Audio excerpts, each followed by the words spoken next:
Put a smile on your face when you're moving from place to place. Good morning, good morning, morning, good morning.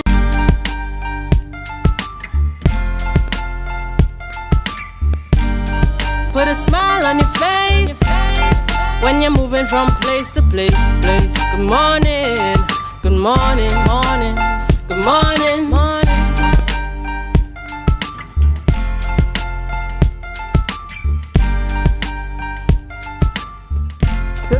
Good morning, and welcome to the morning show here on Tobago Updates Television. It is Tuesday, 4th February 2025, and we're so happy that you're here with us. We're transmitting to you live from the Port Mall here in downtown Scarborough, Tobago. I am Adana Kumbi, and this is the day that the Lord has made, and we will rejoice and be glad in it. Good morning, and I am Akinlabi Holder. Yes, a new face on the morning program. I'm so happy to be a part of this team, Adana. Of course, and it's a pleasure having you here in studio with us this morning. Let's give Akinlabi a good, happy Tobago Updates welcome this morning. Welcome to our program. Of course, we're so happy to have you with us as we have the conversations that we want to have here in the Tobago space, as we talk about things that pertain to my life, your life, and generations to come here in the Tobago space. Indeed. As you are aware, we bring the information to the people, and we, make them a part of our conversations. Our viewers, whether they are on our Facebook live stream, on our YouTube channel, or on AMPLIA 102 or Flow 121 or 130, so it's a pleasure having you here. Thank you. Buckle in, and let's go on to that ride. Ladies and gentlemen, we have a lovely show lined up for you this morning, and we do hope that you could stay with us throughout the entire programming. But before we get into those conversations, we head on over to the news in 90 seconds. Thank you, Adana. Here is your news in 90 seconds for Tuesday, February 4, 2025. A pre-action protocol letter was sent to the Police Service Commission yesterday to rescind the suspension of Police Commissioner Gary Christopher by 2 p.m. today. Gary Christopher attorney Pamela Elder SC argued the decision was unlawful, lacking evidence of details of the alleged offense. Elder claimed it was based solely on a statement from DCP Suzette Martin without independent assessment, calling it unconstitutional and distressing. Gary Christopher was released without charge, raising doubts about the suspension's legitimacy. Gary Christopher is under investigations for procuring sniper rifles and accessories for the Strategic Service Agency. Up next, Shane Benito, also known as Georgie of Union Plymouth Road, a high-ranking member of Tobago's Rasta City or 7 Gang, has been detained under the Emergency Powers Regulation 2024. National Security Minister Fitzgerald Hines ordered his detention due to alleged involvement in drug trafficking, firearm acquisition, and violent crimes, including murder. Benito is being held at the Eastern Correctional Rehabilitation Center. His arrest comes amidst concerns over rising gang activity on the island. Tobago Police Division ACP Oswin Sabero emphasized that the police focus is on tackling drugs and firearms on the island. And finally, Tobago authorities activated emergency measures as bunker fuel from last year's oil spill re-emerged at Petitru Bay, Lambo. The Tobago Emergency Management Agency confirmed the trapped oil reappeared due to natural conditions, a phenomenon warned about by Petrobras. Chief Secretary Fali Augustine held an emergency meeting, and oil boom barriers were deployed to contain the spread. Residents were advised to avoid the area due to health risks. And that was your news in 90 seconds. Thank you, Biana, for our news there in 90 seconds. And of course, we're going to go to our top story this morning. As you are aware, if you reside in Trinidad and Tobago, if you have any business in Trinidad and Tobago, any interest at all in Trinidad and Tobago, you would be very much aware that we have a situation with the top cop being arrested just last week. And, now she's been released, and we saw a press conference coming out yesterday from the TTPS. Yes. What was striking for me about this press conference is that after during the Q&A segment, yes, we saw where, it seems as if the questions were being evaded. I didn't get an answer to any of the questions that were posed yesterday. What do you guys think about what happened yesterday? Well, as Mr. Benjamin would have mentioned that the matter is ongoing, and he probably didn't want to, let anything out, so to speak. But then, questions were directed to him, and I probably believe the answers it needed to be forthcoming because the public is out there wanting to know what exactly is taking place. Exactly, and when you're talking about public trust, you want to be able to be above board and be accountable to the people. Akinlabi, where do you stand where this is concerned? Well, this entire situation is very concerning, and the public just wants to know what is really going on. Yes. It is a very concerning time for the TTPS, and I believe we have a video that we will be going to now to really get some more insight into what's happening. At this time. Who gave the instructions to arrest Ula Haywood Christopher? Who signed off on that? This is a matter that is under investigation at this time, and therefore, again, because it's a matter that is under investigation, we want to be very careful in terms of saying anything further on this matter. But you should know who gave the instructions, and what role did the DPP play in the investigation and the instruction to arrest? Walk me through the rule that happened between then and now. Who gave that instruction to investigate and subsequently arrest the Commissioner of Police? The DCP INI is the one that is in charge of this particular investigation, and I think probably you can refer to the DCP INI again for any further questions on this matter. But for now, we simply would say that the process and the investigation is ongoing, and we will continue to just, again, ask persons to allow the process to take its due course. Thank you much. But I ask again, why wouldn't Ula Haywood Christopher get back into a... You had DCP Suzette Martin facing charges, and she was able to work as normal. There are no charges. Ula Haywood Christopher is facing no charges. Why should she not be able to get her position back as Commissioner of Police?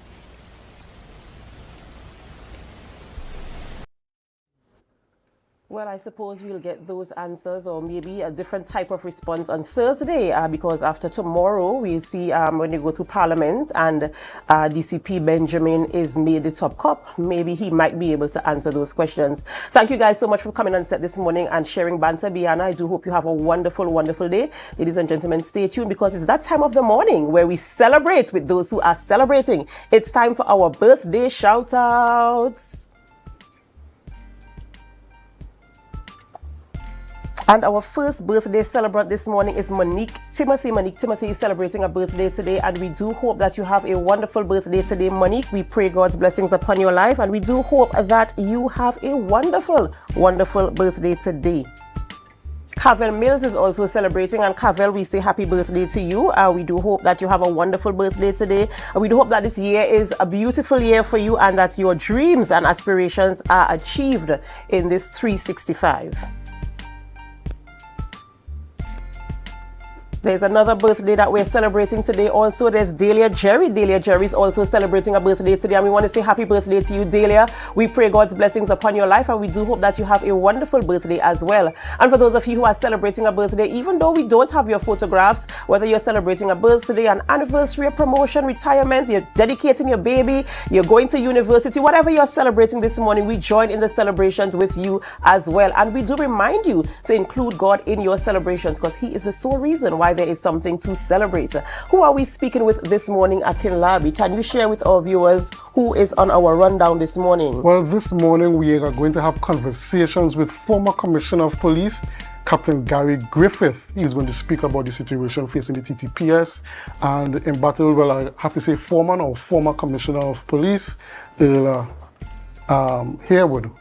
And then after that, we are going to have a conversation with Acting Corporal Larry Brathwaite of the TTPS and Sergeant Cumming of the TTPS as they discuss the TTPS updates. And then finally, we're going to have a discussion with author Tim Bartholomew, who wrote a very interesting novel called Angel in Tobago. So that's what we can look forward to in this coming segment. All right, viewers, so you heard it here. I do hope that you can stay with us as we have those conversations this morning. Be a part of the conversation. Remember, you can leave your comments on our Facebook live stream and our YouTube channel. And for those of you who are viewing on AMPLIA 102 or Floor 121 or 130, we do welcome you as well. So whether you're right here in Tobago, in Trinidad, the Caribbean region, the United States of America, Canada, UK, England, wherever you are on the globe, we welcome you. We welcome you. We thank you so much for making us number one in Tobago. As we go for our break, of course, we invite you to help us. Share the live, share the live, share the live.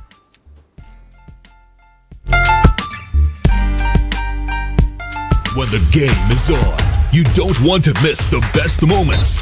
With AMPLIA TV, you can enjoy our ultimate sports package and watch your favorite games on the go.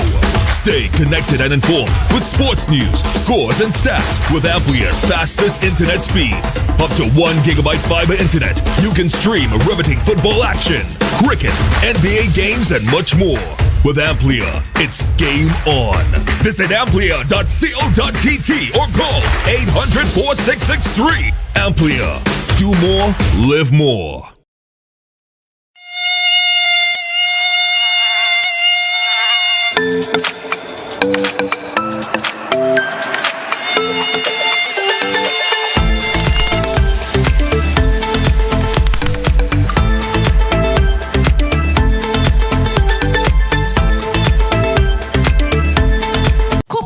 Cafe, the buffet restaurant that specializes in all your tasty local dishes. For breakfast and for lunch. Breakfast includes coconut bake and sada roti, served with chokers, bull joil, and sausages in tomato sauce. Not forgetting beef and cheese pies, shepherd's pie, macaroni pie, and rice in various styles. Meat served in a variety of flavors, garden salads, and pasta salads. All this accompanied by fruit juices, coconut water, your choice of a great combination to appease your taste buds. So call us today to order, as we are here to accommodate your busy schedules or if you are having a cooking day off. Tobago glass of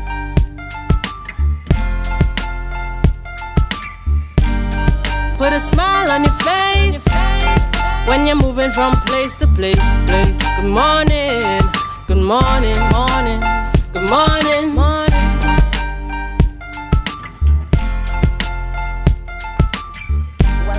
Welcome back to the morning show here on Tobago Updates Television. I am Adana Kambi. Thank you so much for staying with us, viewers. And as you are aware, we're going to head straight on into the conversation this morning. We're speaking with former Commissioner of Police, Mr. Gary Griffith. As you are aware, a situation unfolded right here in Trinidad and Tobago over the last couple of days, which is very, very unfortunate in my opinion, if I might say so. And so we're going to have the conversation this morning with someone who is well known, especially in the crime fighting business here in Trinidad and Tobago, having held positions of Commissioner of Police, Minister of National Security, being a member of the TTPS. And, we're just going to have that conversation this morning. Good morning, Mr. Griffith, and welcome. Hi, good morning. Always my pleasure. Good morning to you and to your many viewers.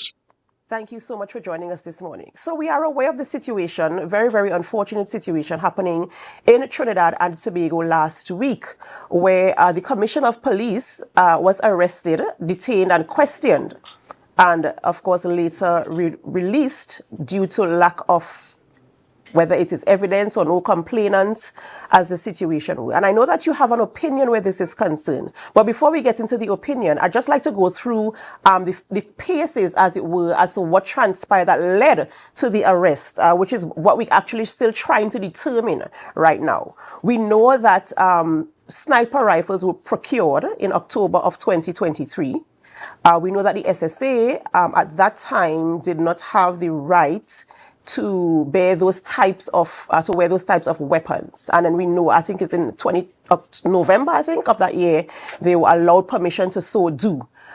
So I'm trying to find out what the confusion is there that led to any type of investigation having to be conducted to the point where the top cop, the most senior official, was arrested and detained for questioning where this is concerned. So from your Yeah, hi. Good morning. expert position, walk us through this. Well, you don't need to be an expert to understand that the ball was dropped tremendously, and I think it's more so by the legal department of the Trinidad and Tobago Police Service. I recall, when I took over the police service, in many cases they would be collapsing because we were going against seasoned defense attorneys for persons who were charged compared to virtually first degree law students who were police officers and believed that they were attorneys, and even they weren't even showing up for duty. To a court. And it took me 2 years to put an 83 to 91% reduction in absenteeism of police at court. So it showed out what a mess it was.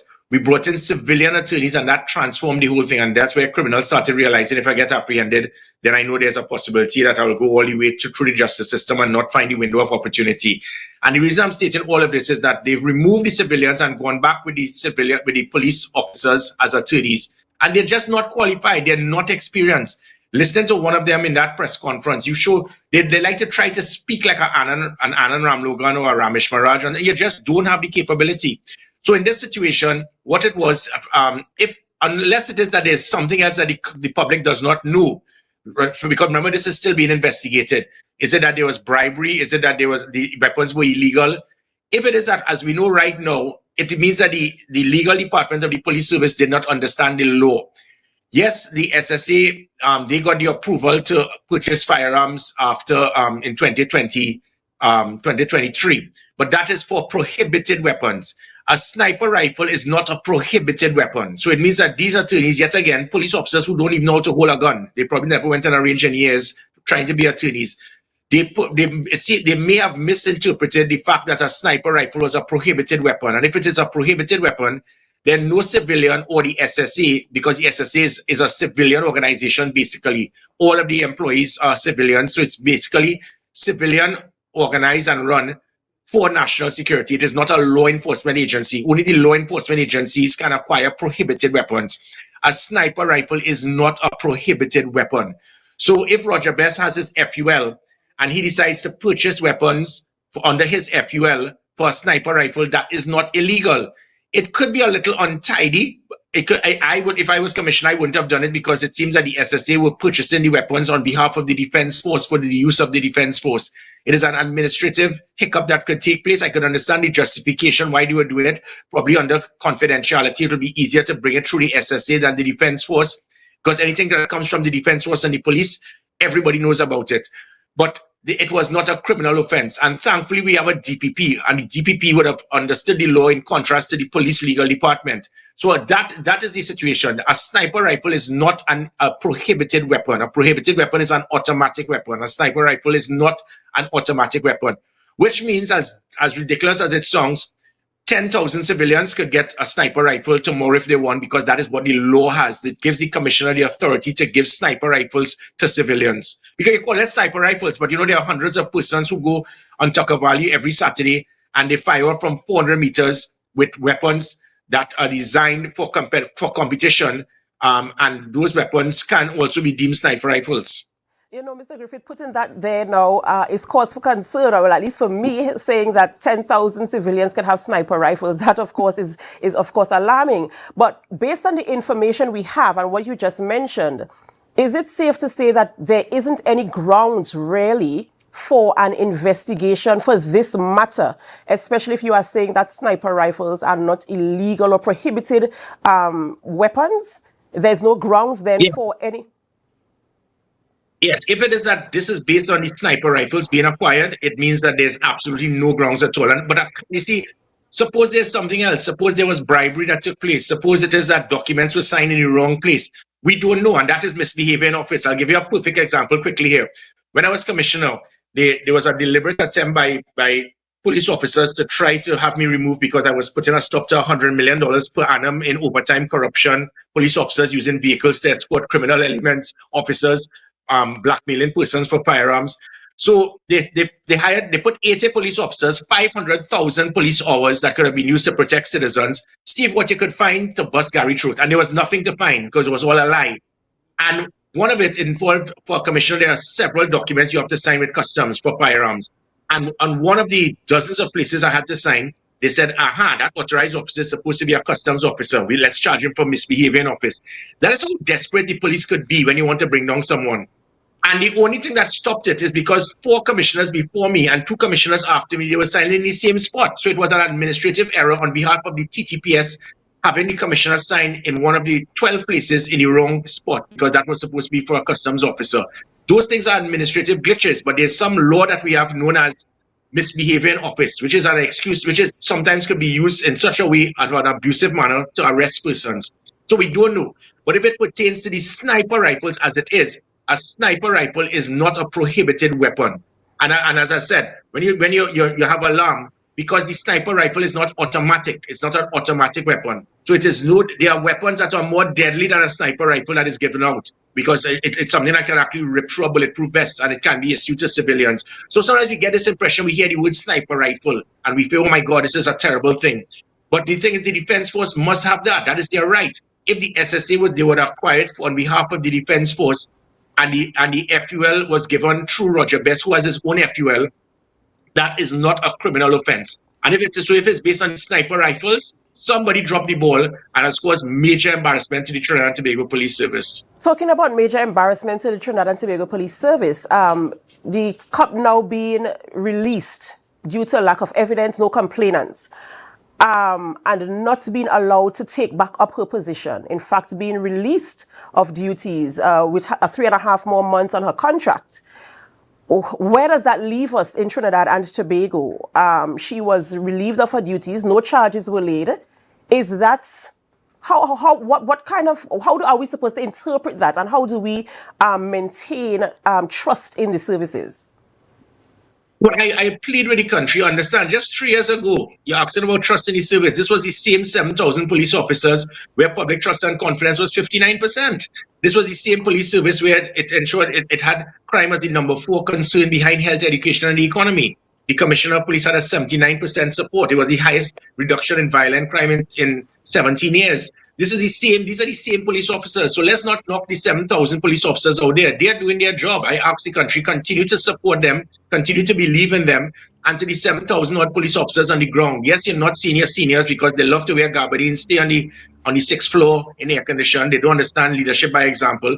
You continue to do what is required. You're not working on behalf of your seniors. You're working on behalf of your God, your country, and the citizens of this great country. So let us make sure, put it into perspective. The citizens and the police officers, let us not get deflected and understand our role and function as citizens, law-abiding citizens, and as police officers. As it pertains to the system now with the police service, it shows the importance of us changing this. For far too long, we are putting square pegs in round holes and then trying to attack. We have demonized Ulla Christopher for far too long, and it is not her fault. She just never had it. She was never capable.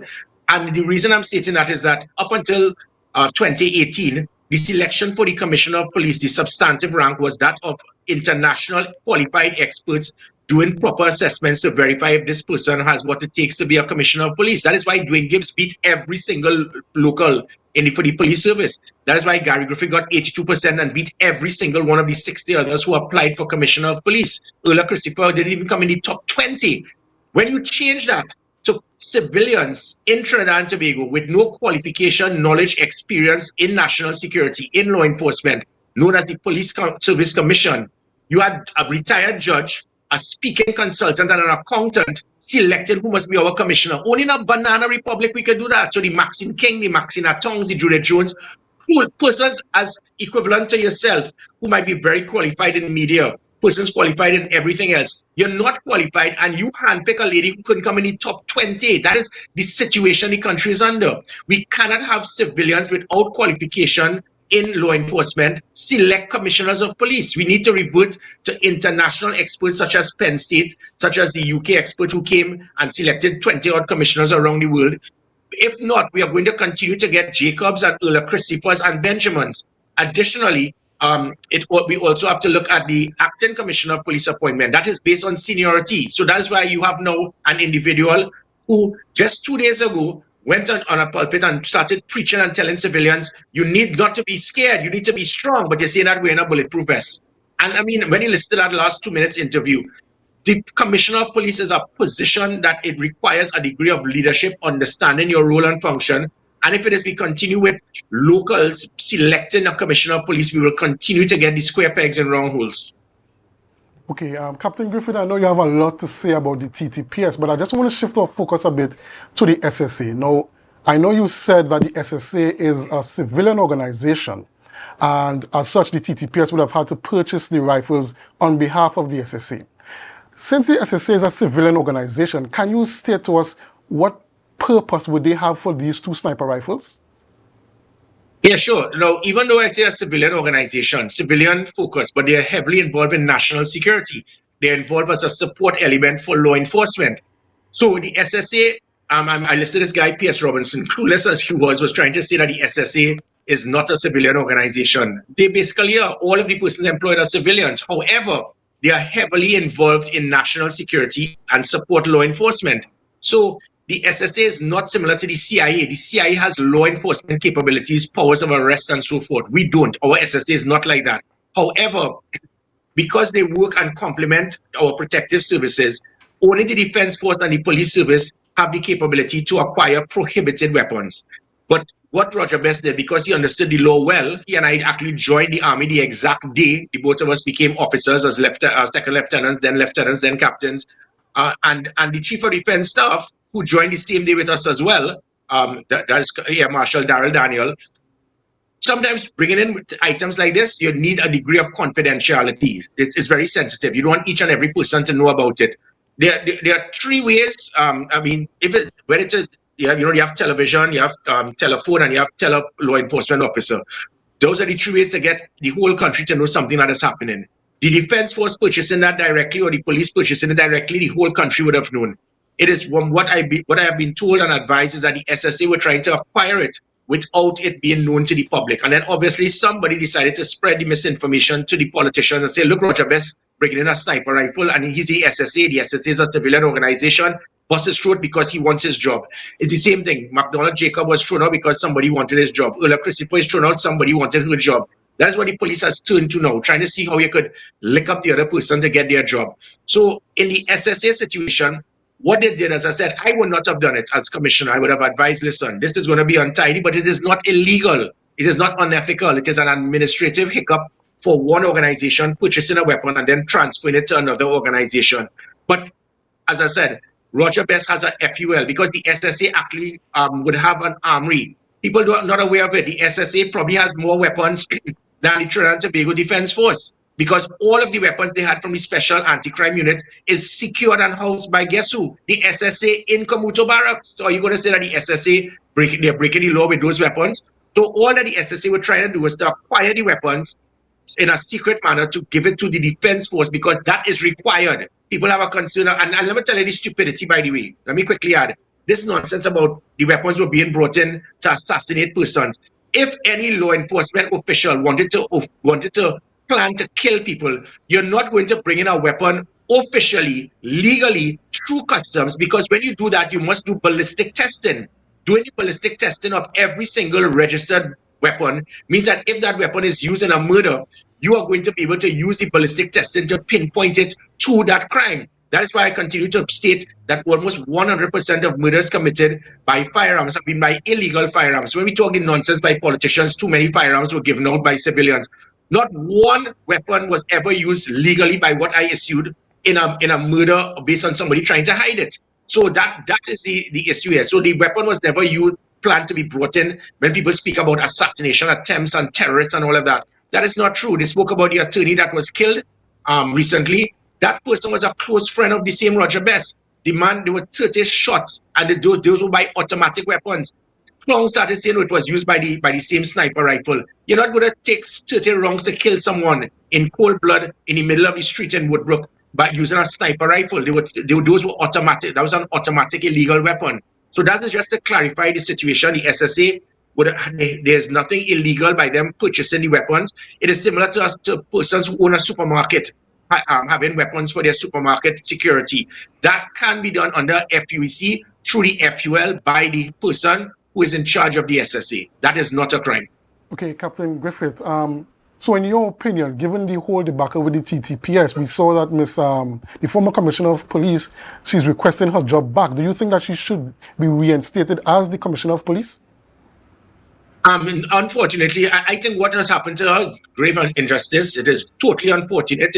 I wouldn't wish that on my worst enemy, and she's definitely not my worst enemy. I would always be willing to support any politician, any government, any national security minister, any commissioner of police, regardless of who you are.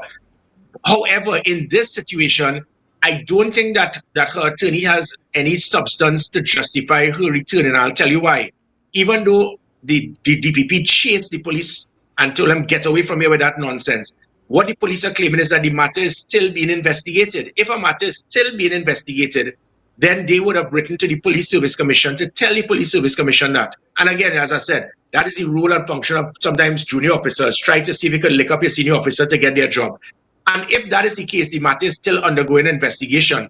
It means that the Police Service Commission, by right, have the authority to ask her to remain on administrative leave for her own benefit, because this could assist her that if and when she is cleared, nobody could state, well, you were in chair when you were being investigated, so you influenced the outcome of the investigation. That is why it is to her benefit that she should not reinstate herself until the matter is closed. The unfortunate thing to that, knowing the speed of the legal department of the police service, they have two speeds, dead slow and stop. That investigation will go on for another few years to avoid the embarrassment of them admitting they made a mess of it. So Ola Christopher will never see that chair again. But it is going to be difficult to justify it if the matter is still being investigated. Like from my example, when I was commissioner, they sent a letter and I said, well, wait a minute. I am asking me if I could go on administrative leave. I said, but I am not a person of interest. I am not a suspect. I am not being questioned. I have nothing to do with this. They have over 200 police officers are charged on an annual basis or suspended or disciplined. That has nothing to do with the commissioner unless the commissioner is directly involved. And then they realize they made the mistake and they pull that letter back. But if it is that a commissioner is being investigated, which I never was, but she is presently being investigated still, it may be appropriate for the Police Service Commission to ask her to go on administrative leave until the investigation is completed. Captain Griffith, you in one of your videos that you posted online, you noted that there's a lot of infighting within the Trinidad and Tobago Police Service, and that a lot of these investigations being run by the Professional Standards Bureau is just a sort of an infighting game. What are your suggestions to really resolve the problem with the infighting within the TTPS? Yeah, it is rather simple. This has been going on for too long. We have been smearing people's names. There was a man who was an ACP. He actually went and investigated a minister without my knowledge, and then said, I don't have to tell you. That's the type of arrogance you have of some people in the police service. This is the commissioner of police not knowing. Then you had the same individual going on a fishing expedition to try to remove a DCP. This same individual wrote a report that was a lie about another individual who was supposed to be a DCP, and he did not get the position because the politicians read this report and figured, no, this can't be good. And it has gone on and on. We have seen but myself with all the lies with the Stanley John report and all of that, and notice after 3 years, not one person has been questioned, arrested, or charged based on all of these reports of this massive, well-oiled criminal industry. But that was done not based. It wasn't Stanley John's fault. This was based on police officers below who had a problem that I stopped $100 million overtime corruption. I stopped the problems with police officers bribing persons in police stations for firearms, or police officers controlling drug blocks, and I had them removed, or police officers in the Southwest Peninsula assisting in illegal drugs entering the country, and they're turning a blind eye and did not want to be polygraphed.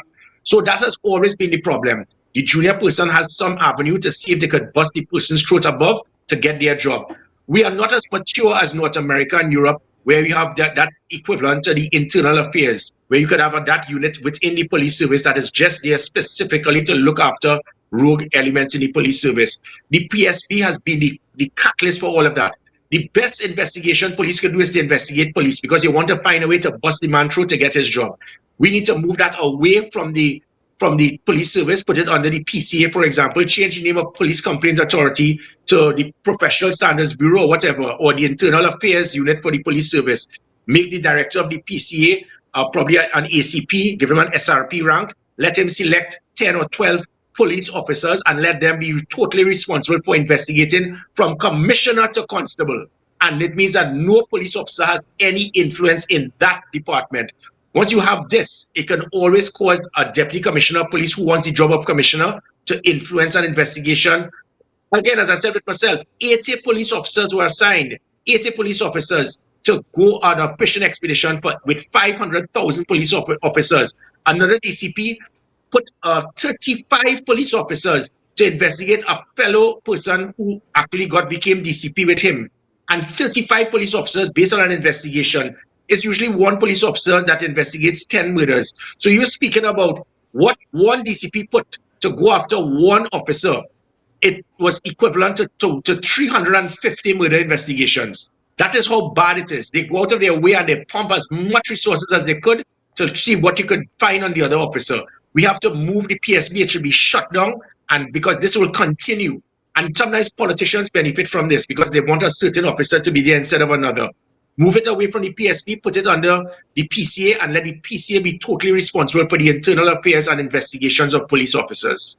Mr. Griffith, of course, it's always a pleasure having conversations with you as you enlighten our viewers on the matters concerning the TTPS and security, national security here in Trinidad and Tobago. We really do appreciate your opinions. We appreciate your views and, of course, your recommendations as well. So thank you so much for joining us this morning. We just have to wait to see what happens on Wednesday when DCP Benjamin is given the role of acting commissioner of police, and how do we move forward from here, because there are still a lot of questions that are unanswered. As we discussed this morning, we still do not know what the cause for the arrest and detention was about, because, as you said, those rifles are not prohibited. So maybe there is more in the mortar than the pestle, and we do hope we can get those answers very, very soon to restore public trust in the TTPS. Thank you so much for joining us this morning. Ladies and gentlemen, we've been speaking with Mr. Gary Griffith, former Commissioner of Police here in Trinidad and Tobago, bringing the insight as it relates to the recent incident taking place here with the arrest of the Commissioner of Police in Trinidad and Tobago. Guess what? We have a photo of the day. Can you say where this photo was taken? Can you tell where this photo was taken? And we must give credit to Philbert Williams. Philbert Williams sent in this photo, and we want to say what a beautiful shot it is. Akilabi, do you think you know where this photo is taken? I think I might have some idea where this photo is taken. All right. Well, we do hope that our viewers will, put their responses in our Facebook comments or on YouTube channel comments as well, so that we know where this photo is. But coming up next, we have Acting Corporal Larry Braffett and Sergeant Commoner of the TTPS. They are coming to bring our TTPS updates and to speak to us about some projects and initiatives being run by the TTPS. So do stay tuned. As we go for this break, we invite you to help us. Share the live. We'll be right back.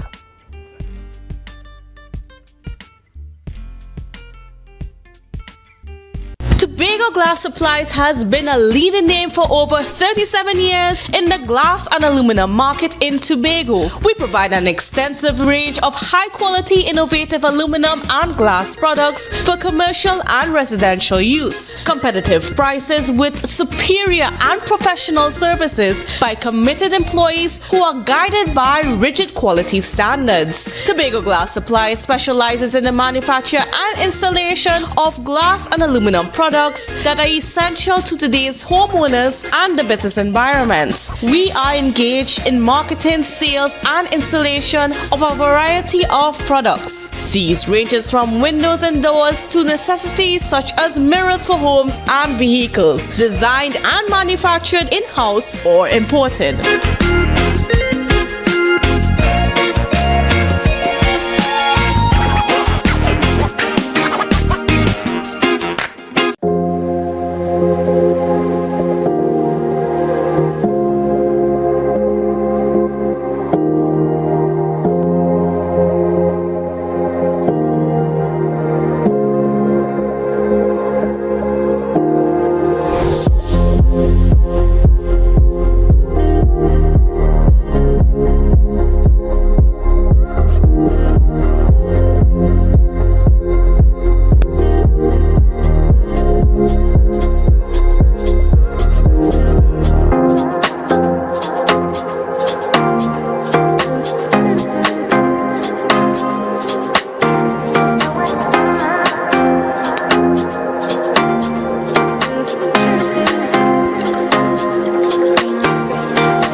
put a smile on your face when you're moving from place to place. Good morning, good morning, morning, good morning, morning.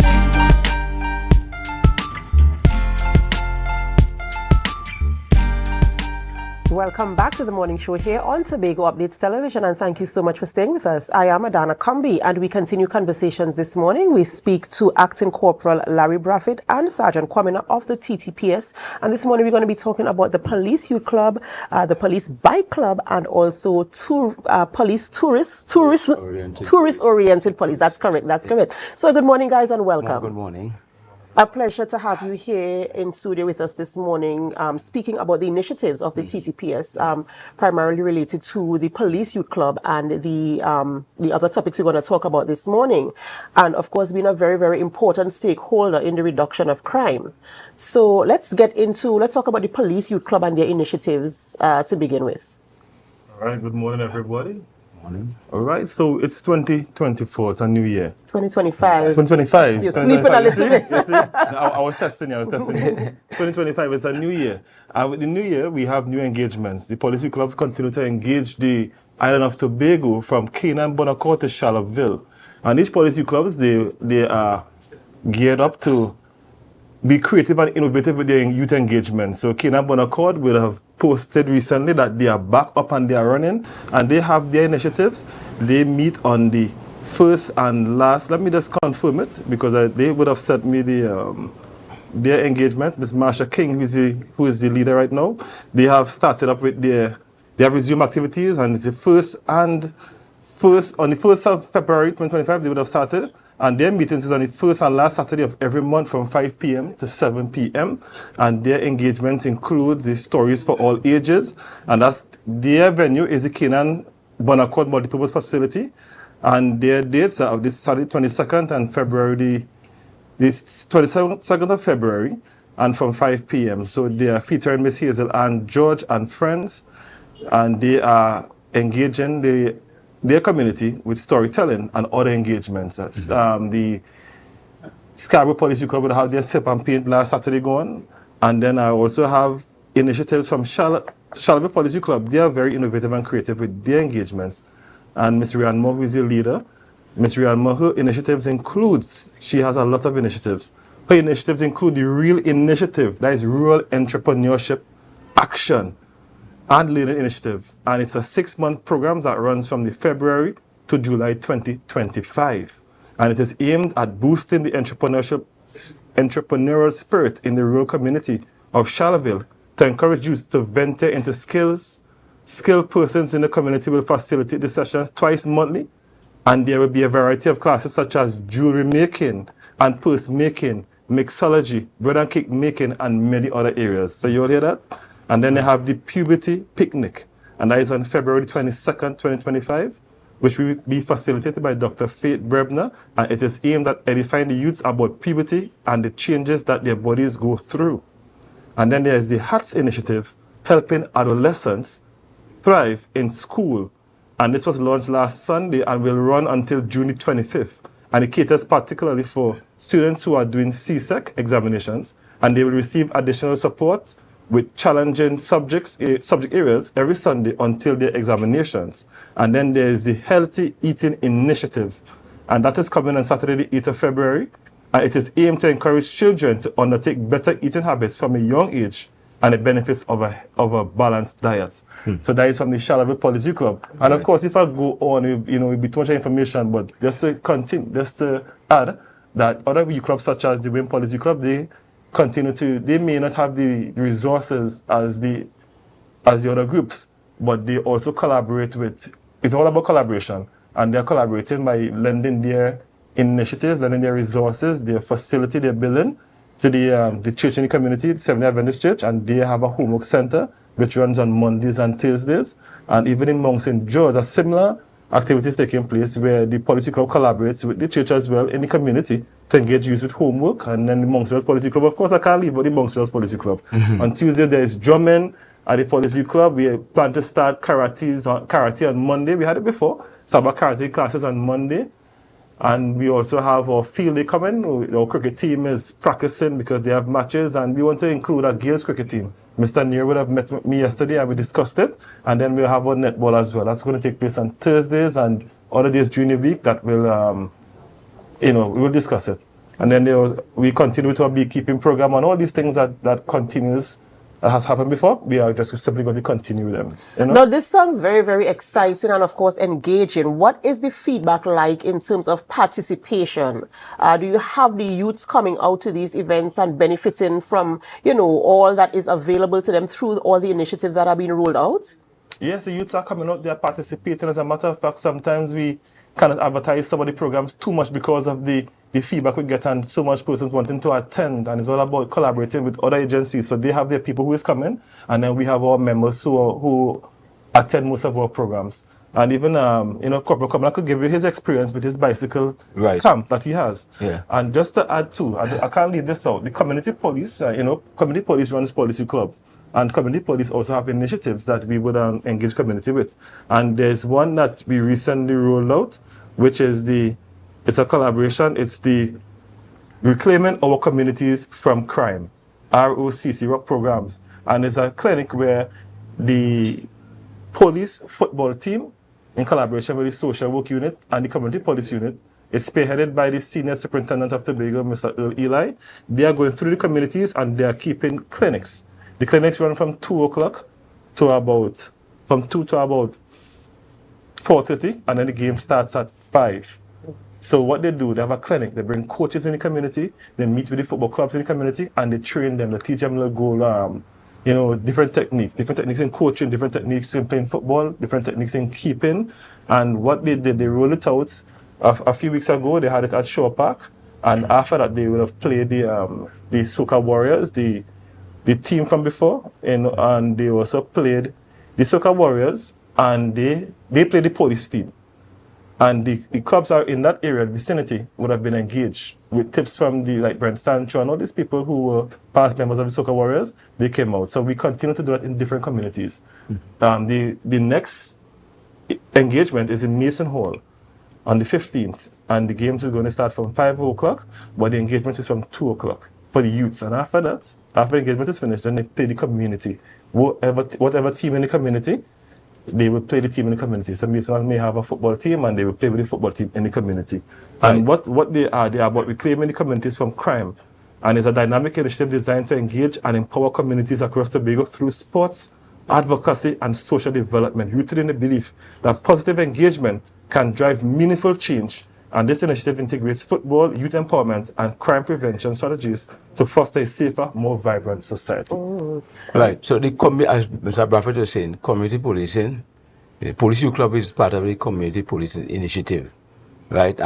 Community policing is all about partnership with the community. Exactly what we are doing with the bicycle program, the Bicycle Youth Club. It's about partnership with all different Tobago agencies aimed at reducing crime on the island, engaging young people. One of the main partnerships we have in the bicycle program is with CPEP and also with TIMA. CPEP assisting maintain the bicycle park, which we have at the back of the Chauvin police station. There's a creative park there, which we hope to host some events and bicycle camp throughout the year. We're looking at one at Easter, we look at during the August holidays, and also at Christmas. So we're encouraging the youth to come out. We'll be advertising on the social media. And what kind of age groups are you looking to target for this camp? We look at from 5 to 18, 21. Sometimes people call and say, I'm 25, can I come? We don't say no. We say, yes, you can come, have some engagement with the young people, And all that is part of community policing, all that is part of policing. Engaging various stakeholders, partnership and working together with the community. Partnership with the various business, tourism association, and even partnership with the youths, form a nice bond and a partnership. The kids love to ride. And talking about partnership, right? When you implement these projects and initiatives, whether it's for a period, whether it's Easter, this August vacation, Christmas, whatever period you do this for, is there any follow-up in terms of maintaining relationships with the children that pass through the camps or pass through the sessions to see their progress so that you can measure whether the initiative was successful or not? Of course. We also have a school visit program. We visit the same kids that come to the program. We visit the school. Sometimes they may be given little troubles at school. So we do that follow-up that follow up within the school and even within the home environment also, because the parents are also involved. So we do that engagement with the home, going to the home and, get whatever issues be taking place there. All that is partnership with the community and working along with the young people. It really does take a village, doesn't it, to raise a child and to ensure that we have, stable and balanced people in our society. So, of course, we have to say thank you to the TTPS for having those types of initiatives, ensuring that the youths are catered to, that the free time that they might have after school or, during the school break, that they are engaged meaningfully and that there is the follow-up. I appreciate the fact that there is the follow-up so that you know whether, the programs were successful, whether you made an impact and whether these young people can move on to something that is beneficial as a result of being part of these initiatives. I thank you guys so much for coming this morning and sharing that information with us and letting us know what you are doing in communities across Tobago with our young people. Ladies and gentlemen, we've been speaking with Acting Corporal Larry Braffett and Sergeant Kwamina of the TTPS, bringing us information about Police Youth Club, Bike Club as well, and letting us know what they are doing to assist our young people, keeping them off the streets and gainfully engaged in activities that will benefit them in the long run. We have to go for a quick break, but of course I can't tell you what the photo of the day was. I am being told by my production team that it is the Buku Reef, although I saw someone in the comments saying that it is the east of Pigeon Point, west of No Man's Land, and west of Nylon Pool near Bonaccord Lagoon Jetty. That was very, very, very detailed, but I'm being told it is the Buku Reef. That's where that photo was. And before we go for a break, we're going to take you to Tobago back in the day. Yes, there's a little video that we have to show you of Tobago back in the day. I wonder where this is. Can our viewers determine where this area is? Of course, you want to leave your comments again in the Facebook live stream and our YouTube channel. Let us know where you think this is, and when we come back from the break, we will let you know where this was. Thank you so much, viewers, for staying with us. We have to go for a short break before we continue conversations in studio, and as we go, we invite you to help us share the live, share the live, share the live. We'll be right back.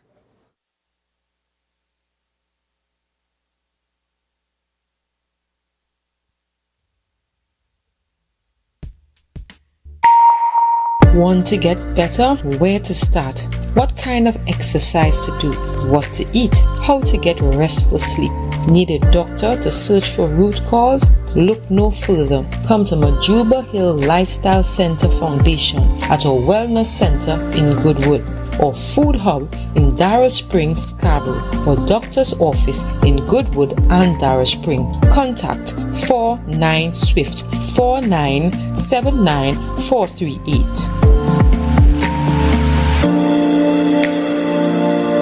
You can now get whatever you need whenever you need it anywhere in Tobago with Tobago. Your meals, medication, groceries, and shopping all delivered directly to you. No more hassle, no more stress. Get the Tobago app today on Google Play or Apple App Store. That's TAPPOGO, and let us deliver to you. Check our website at www.tapogo.app or call the experts at 494-TOGO and 484-4746. Tobago. Relax. We will get it to you. Tobago's at your service.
MI4 Security Services Company is the most advanced security service in Tobago. Ask about our cash and transit service. It's safe, risk-free, reliable, and timely.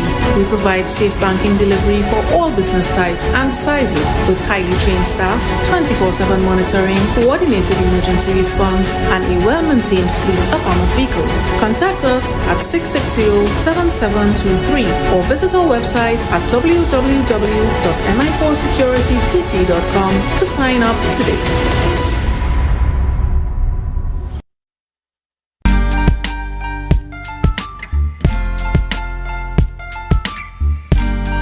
Put a smile on your face when you're moving from place to place. Good morning, good morning, morning, good morning, morning.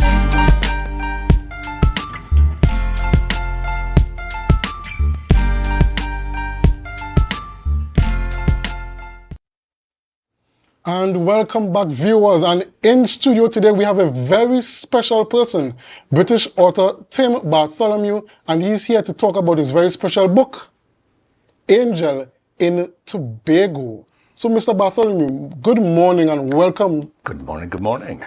So, let's tell us a little bit about what this book is about.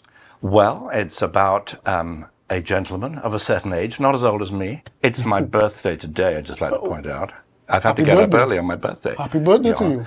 A gentleman of a certain age is sent by his uncle to Tobago to sell a property, which is in real life Grafton at Stonehaven. I call it Shoreland.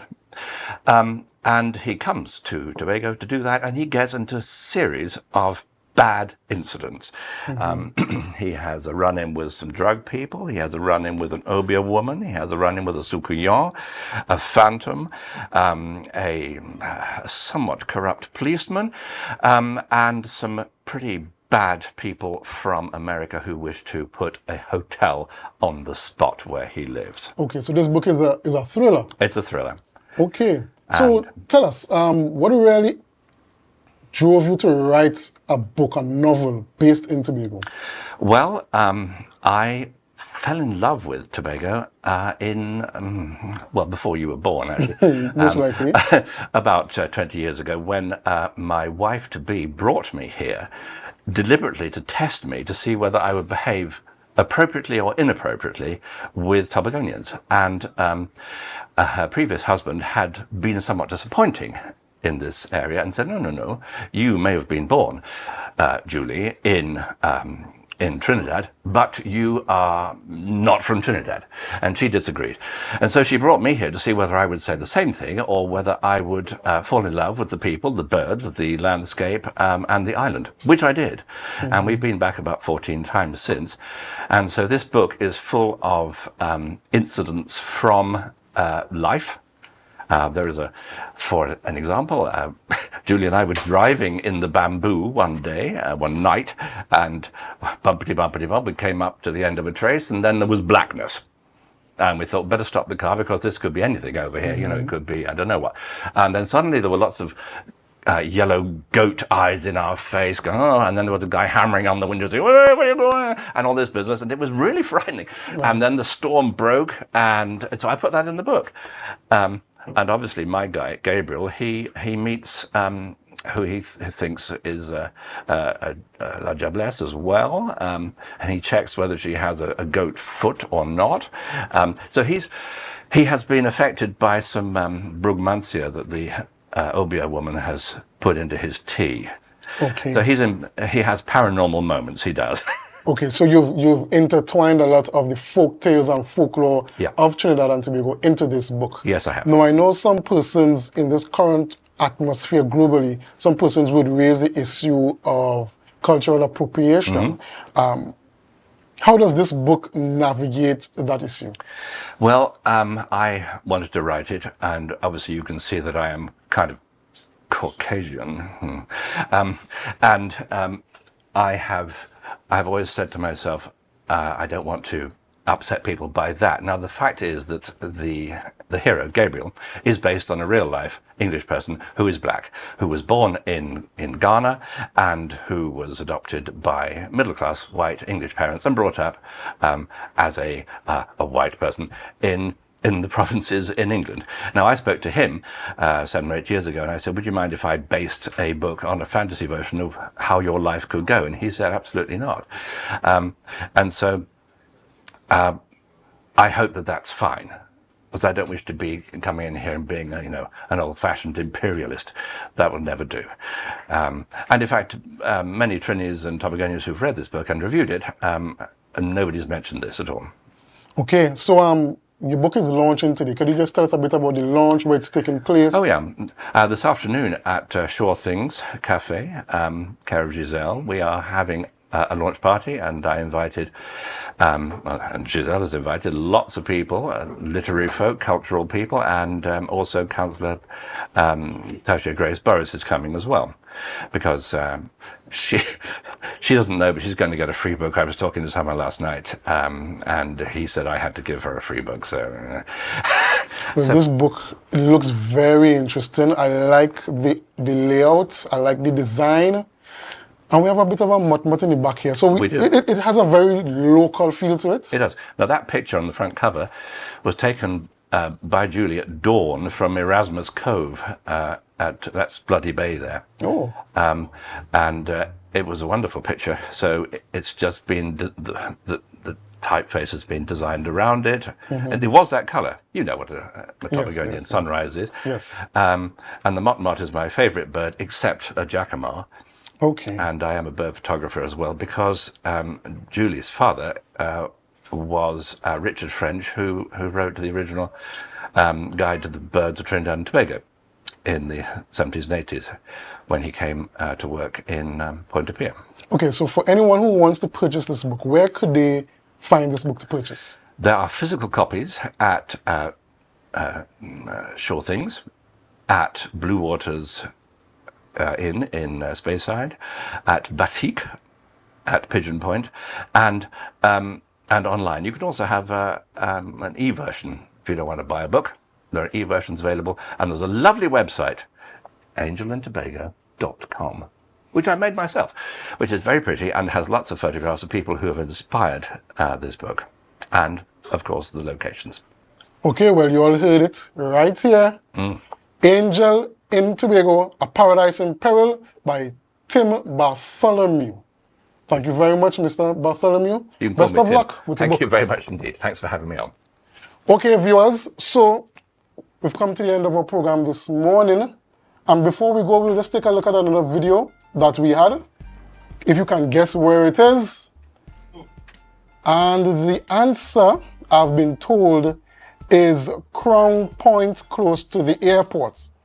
That's Crown Point close to the airport, and where you see the car turn off, I believe, is in the vicinity of the police station. This video was taken in the 1970s, and I mean, I guessed it. I got Crown Point, but it really shows you how much Tobago has transformed over the decades. The viewers, want to thank you for being with us this morning, and that is all we have for the Tobago Updates morning program. But stick with us, as upcoming is GMT with Chenille Felix, and she'll be interviewing Minority Leader Kelvon Morris. So do us a favor, share the live, share the live, share the live. Stick with us. We'll be right back with GMT.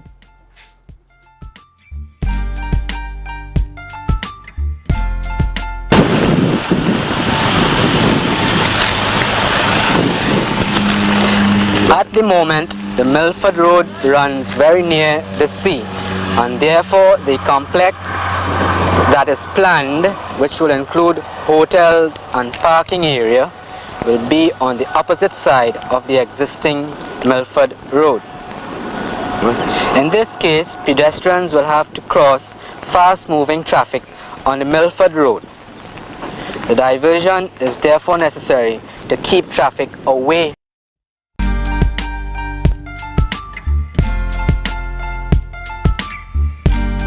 Put a smile on your face when you're moving from place to place. Good morning, good morning, morning, good morning, morning.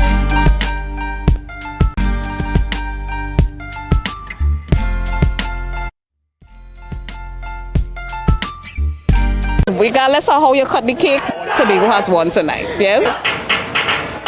Gold is pop under the light, so we're going with black and gold. I'm going for hat-trick, so it's the same process. So we're here at Skinner Park in the city of San Fernando for the National Panorama Finals of the Small Conventional Bands. We have 3 Tobago bands in the competition. We have the Tiantec New East Side Dimension, we have First Citizen Tobago Panthers, and we have Uptown Fascinators. So we are hoping that Tobago brings home the title for yet another year. So stay with us as we bring you the highlights.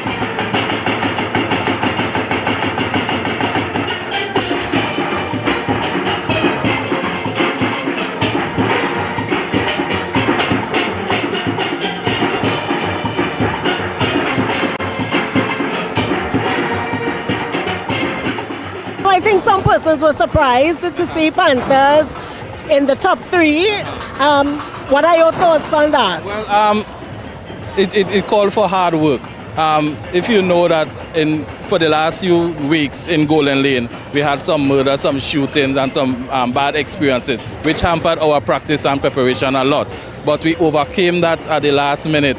And, getting these kind of results only shows that, hard work really pays off. To me, it's a sense of achievement to know where they started to where we have reached.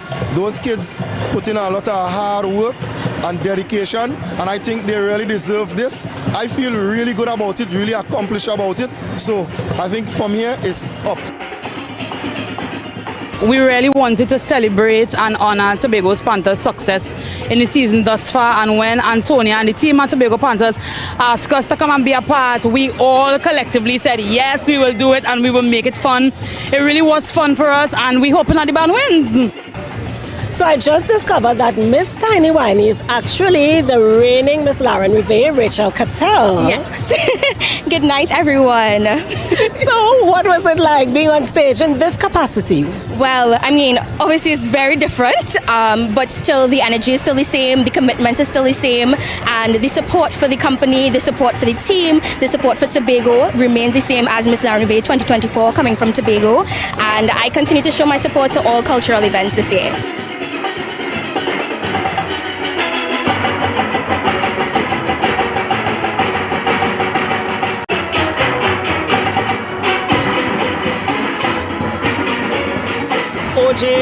As usual, your usual theatrical style. How was this evening's performance? I'm really satisfied with the performance this evening. We were a lot cleaner than we were in semi-finals.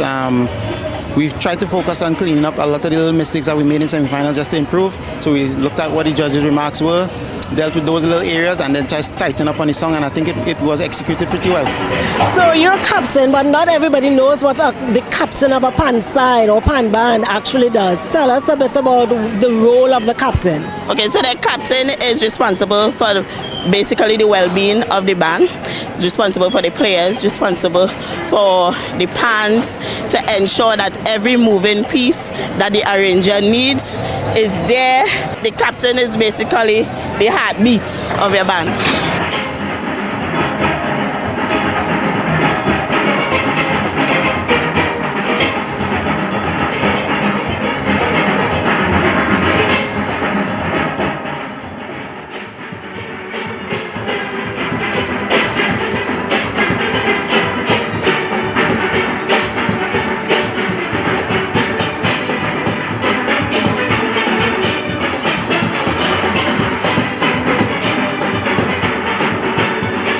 I feel absolutely wonderful. They came and they brought the rain and they performed so well. I am so proud of them. I have no words. Imagine, I have no words.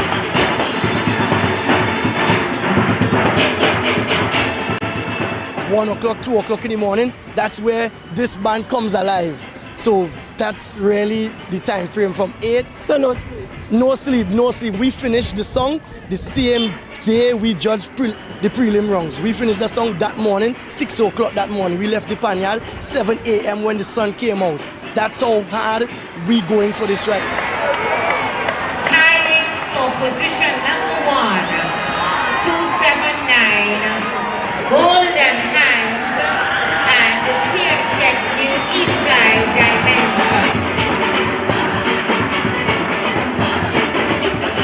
I'm here with Arranger, Kirsch Ramsey, TNTech, New East Side. Just won the title again, but this time you have to share it.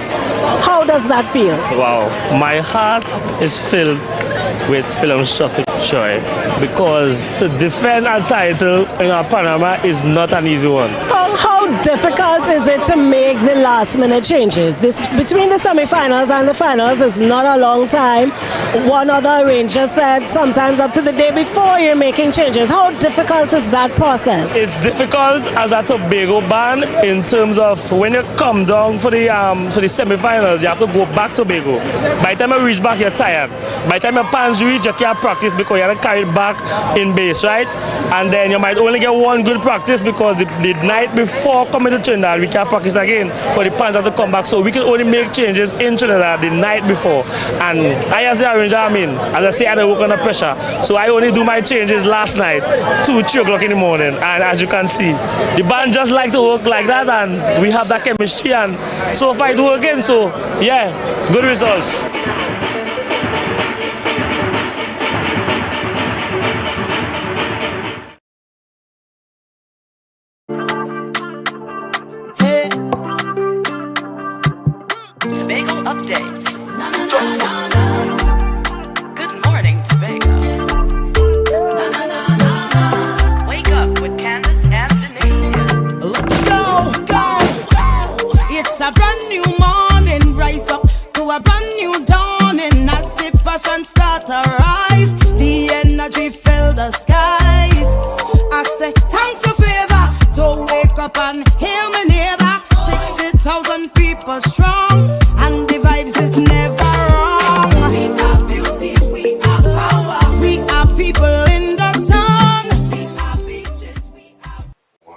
Good morning, and welcome back to Good Morning Tobago right here on Tobago Updates.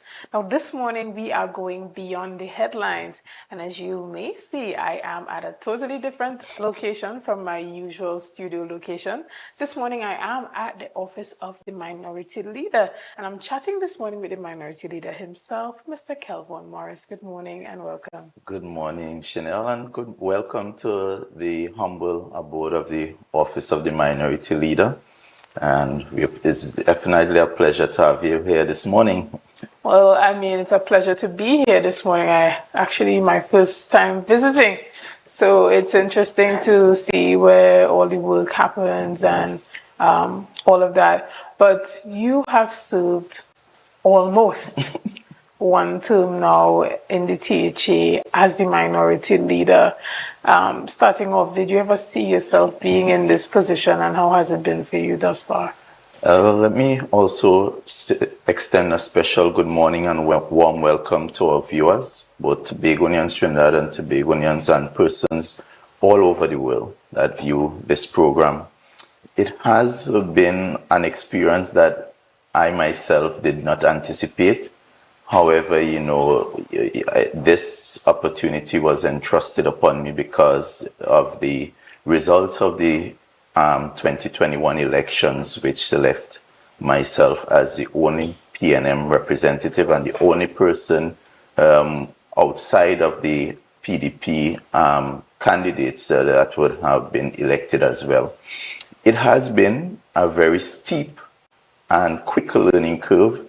A number of persons who I interact with would express to me that they've seen a lot of growth, which I'm happy for, because it has been one where I had to quickly adapt and quickly, allow myself to be willing to learn. And that I've really embraced, and with a sense of humility and duty to ensure that ultimately, the representing and serving the people of Tobago and ensuring our island benefits from all that it has to offer, and the people benefit, is one that I really relish and cherish.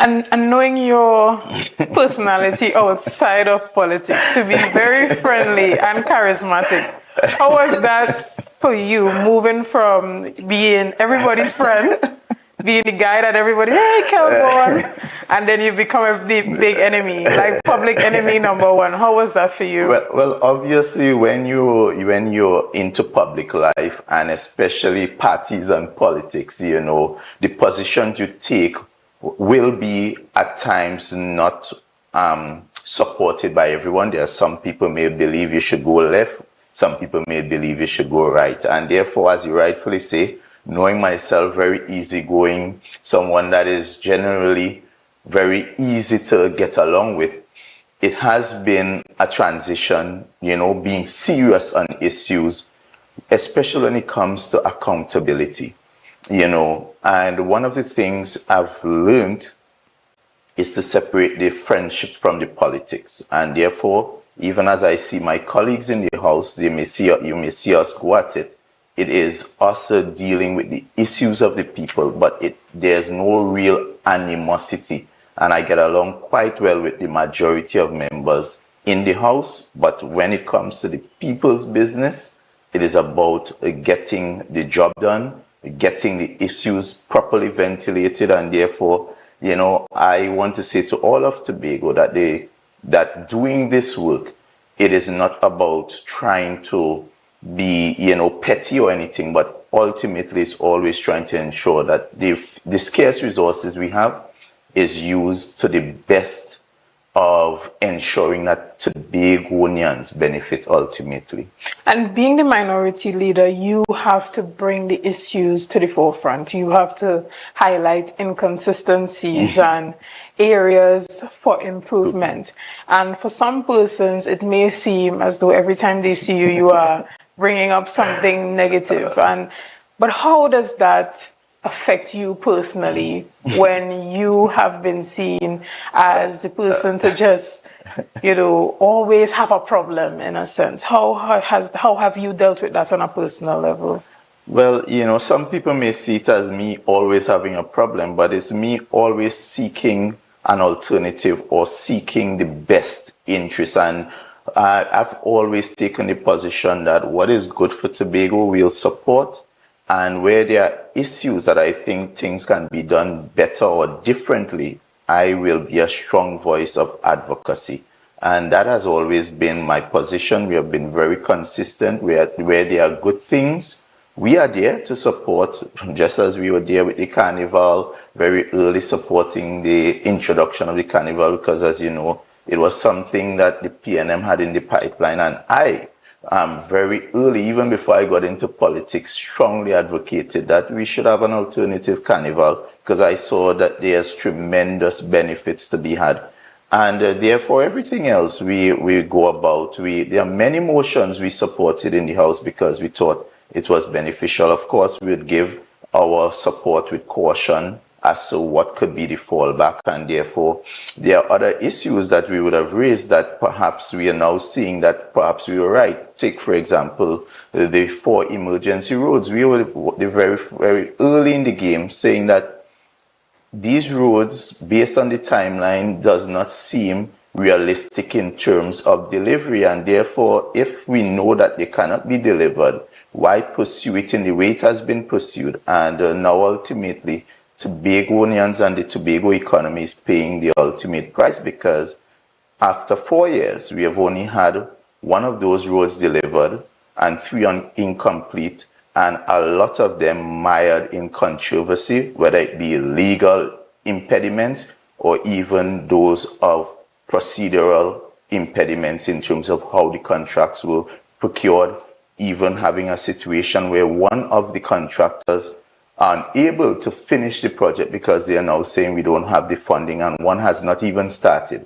So I hope that Tobagonians generally, put aside the politics, would appreciate that the issues that we have raised are always issues with validity, and we try as best as possible to bring documented evidence, something that is verifiable. And perhaps not all the time the information might be as accurate as supplied, but we have to appreciate that the information that is shared is information that we receive, and it takes a while. Some of it you would sit on it and do your research, and some of it, when the research comes back and you recognize that there's credence to what is being shared, then you also share it with the people of Tobago, so we all can have an informed position one way or the other. Understood. And even as we are going beyond the headlines, there are two opposing views when it comes to youth engagement in parties and politics. There are those who say getting young while you have the energy and the fervency and the optimism to contribute to positive change, while others say politics is really not for young people. How do you feel after having served 3 years so far? I would say young people should get involved. You know, it is a difficult task. Being a politician isn't easy, especially because you have to balance family, you have to balance all the other, your own personal goals, because you would have personal ambitions and so forth. And therefore it is a risk, because if it doesn't work out, then, you know, it can hamper your future going forward. But, you know, ultimately we as young people, we sit back, we sometimes wonder, how come this is not happening? Why this can't happen also? And I always say, be the change you want to see. For me, contributing to Tobago's development was something I was always passionate about. Perhaps not in this way initially, but, you know, when I returned from college, that is something that I came back specifically to do, to ensure that whatever my external experience was, that I can also help in, you know, sharing that external experience in shaping the Tobago I wanted to see. And how have you been able to engage other young persons to really get involved, whether it be in partisan politics or just non-partisan leadership, to help to contribute to Tobago's overall development? Well, I think one is about engagement. I'm always willing to engage youth and young people and support as well. And I think the avenues, because I would always say politics isn't the only avenue to make a change. You know, in terms of young, there's so many youth organizations in Tobago, Trinidad and Tobago, and the Caribbean. And therefore, I always encourage young people to get involved. You know, whether it is, I think, Trinidad and Tobago Youth Ambassador, you have all these programs that really helps to shape you, the young person. I always say also, allow yourself to develop. Don't rush it as in, I have to be this or that right away. Soak up the experience, because one of the things I benefited from, which I didn't recognize would have helped, is very early I was exposed to working with the secretary and area representative of at the time, Mrs. Claudia Groom-Duke. And there I was exposed to the inner workings of the Tobago House of Assembly. So when you see me treating with issues, is because I'm treating with it from a level of knowing what are the policies, what should be, what ought not be. And therefore, that helps as well to allow yourself to be exposed to where those experiences. We had a program very early, especially for entrepreneurship. Business is something I'm passionate about as well.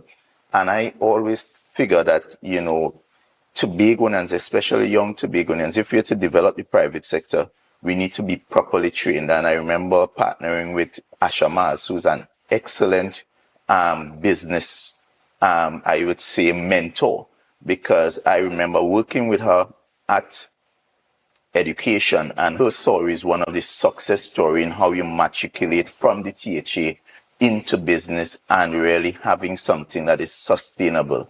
And therefore we were able to run that program for some time, where it was like a entrepreneurial incubator. You equip people with the tools for entrepreneurship, because business isn't an easy thing, and if you don't have the principles of really managing and operating a business, then you see a lot of people get involved and then they drop out. Mm-hmm. So it's really about how you prepare people for longevity. Right, and clearly in this role, it has not been easy. What has been one of the most difficult parts of the overall experience? Well, certainly it hasn't been easy. I would say in terms of lack of resources, it has, the expectations remain. So people don't differentiate that you are not in the seat of power and the seat where the decisions are being made. So for instance, and unemployment and employment opportunities, that is something persons are always seeking. And I represent over 3 to about 5,000 people. And about that 5,000 to 6,000 people, you have young people who are there, about 2,000 of them, and then about 1,000 of them still looking for employment opportunities, whether they just came out of school, 5th form, 6th form, university. Then you have the others who may have they would have been unemployed before then, and they are looking for employment. How do you say to these young people, well, I'm not in a position to create the job opportunities or to leverage my position to assist you in getting opportunities? And we know the THA in the Tobago scenario, unfortunately, is the main employer. So that has been something that has been a challenge for me, because it hurts me to see so many young people not able to get opportunities in Tobago. Understood. But we're going to take a quick break right here, and we're going to be back right after this. So see you soon. Coconut's Cafe, the buffet restaurant that specializes in all your tasty local dishes. For breakfast and for lunch. Breakfast includes coconut bake and sada roti, served with chokers, bull joil, and sausages in tomato sauce. Not forgetting beef and cheese pies, shepherd's pie, macaroni pie, and rice in various styles. Meat served in a variety of flavors, garden salads, and pasta salads. All this accompanied by fruit juices, coconut water, your choice of a great combination to appease your taste buds. So call us today to order, as we are here to accommodate your busy schedules, or if you are having a cooking day off. When the game is on, you don't want to miss the best moments. With AMPLIA TV, you can enjoy our ultimate sports package and watch your favorite games on the go. Stay connected and informed with sports news, scores, and stats with AMPLIA's fastest internet speeds. Up to 1 GB fiber internet, you can stream riveting football action, cricket, NBA games, and much more. With AMPLIA, it's game on. Visit amplia.co.tt or call 800-4663. AMPLIA. Do more, live more. Want to get better? Where to start? What kind of exercise to do? What to eat? How to get restful sleep? Need a doctor to search for root cause? Look no further. Come to Majuba Hill Lifestyle Center Foundation at our Wellness Center in Goodwood, or Food Hub in Darrow Springs, Scarborough, or Doctor's Office in Goodwood and Darrow Spring. Contact 49SWIFT 4979438.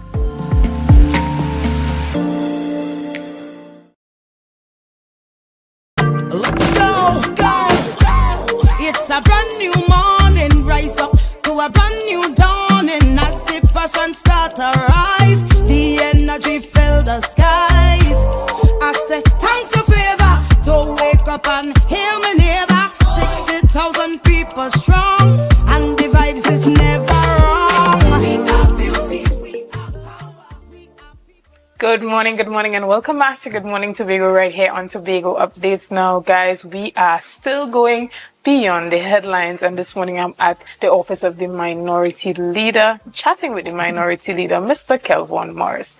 Now, well, not last week, but the week before last week, while you guys were in the house, you had that entire debacle that happened between the presiding officer and Mr. Watson Duke, Assemblyman Watson Duke.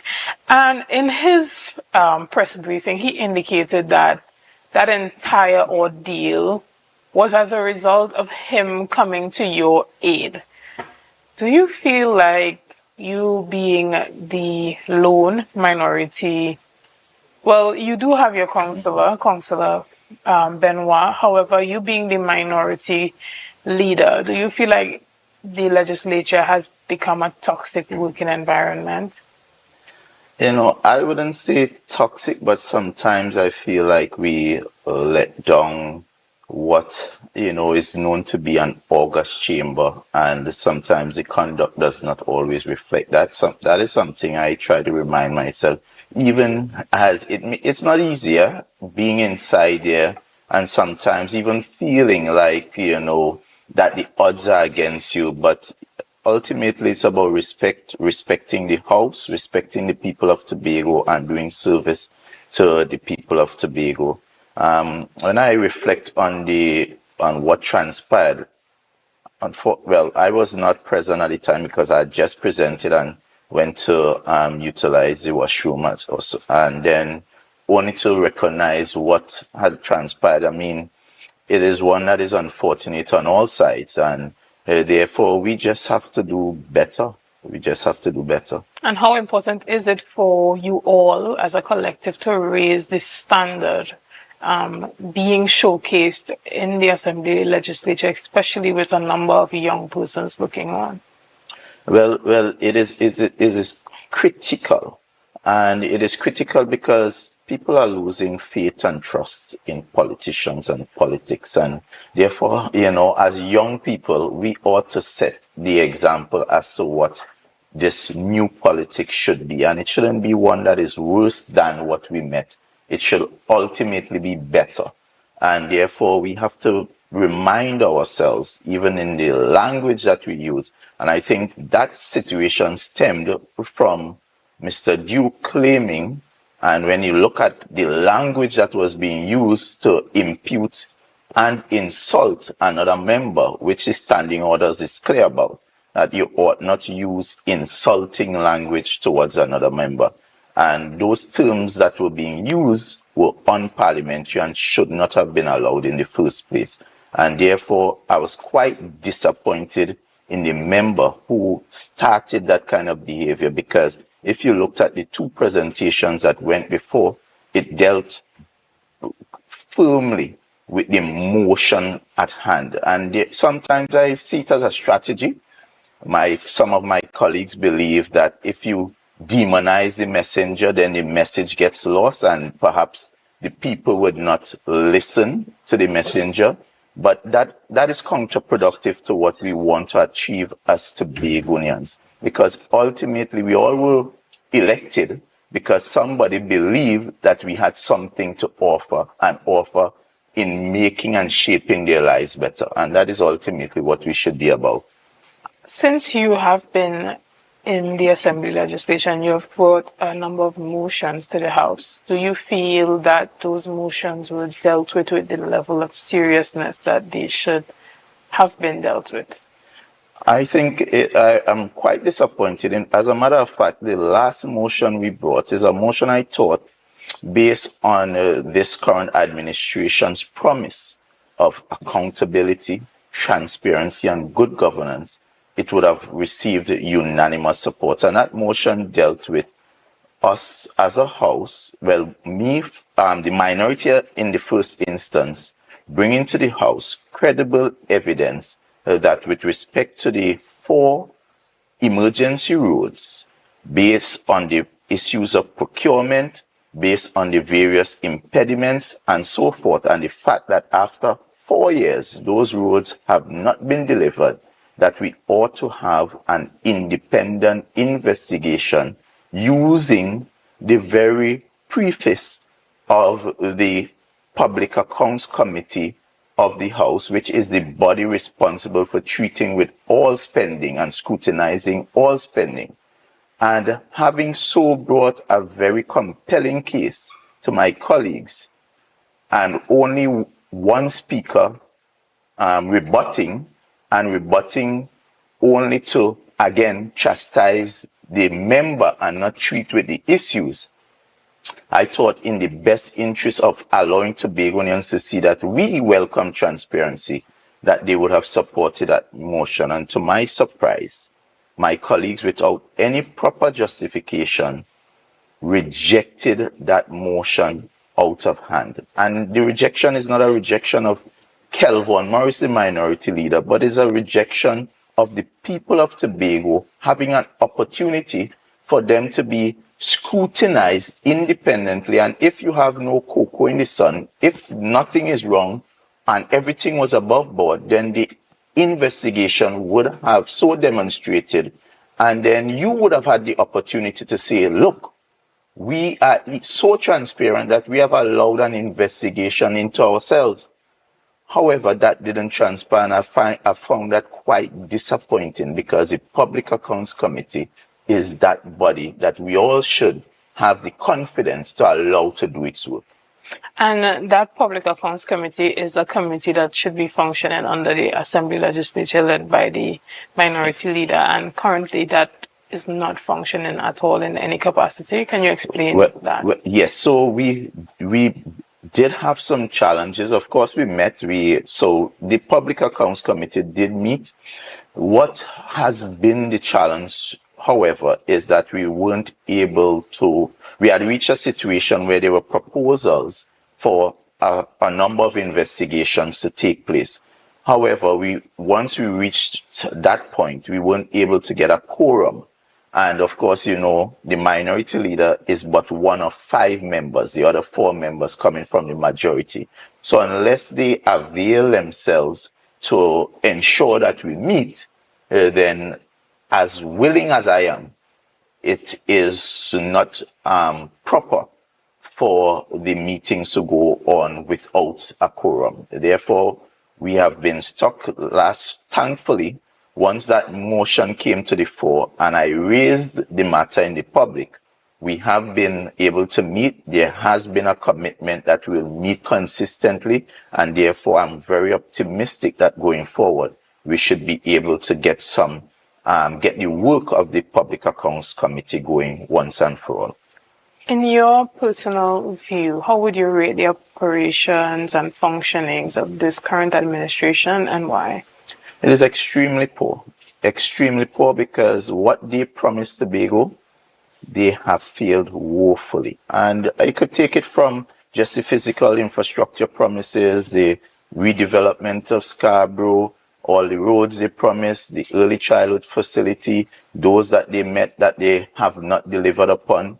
And then just from a governance perspective, all that we have seen from AudioGate, which was really a breach of public trust. And whether it happened or it didn't happen, just the fact that it was discussed in the way it was discussed, when you look at all the various misspending, the overseas flagrant abuse of public funds where you're getting, people are going on joyrides.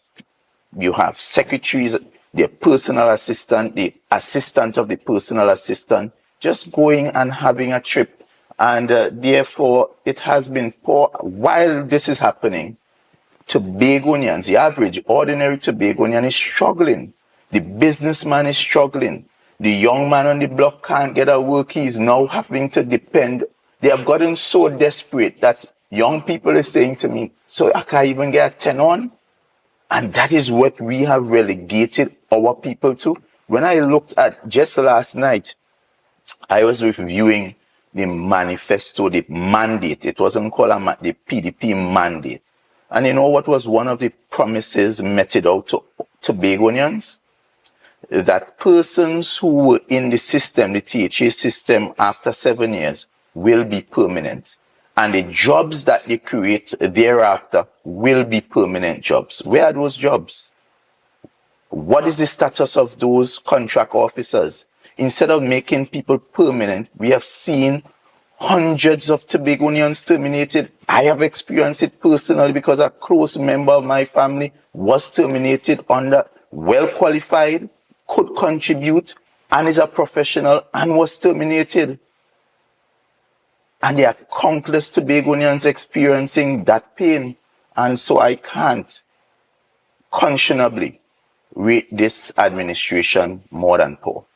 I mean, a lot of the times when the issues come to the fore, you hear a number of persons from the administration indicating that resources has been a critical issue in being able to fulfill their mandate and some of the promises that they have put forward.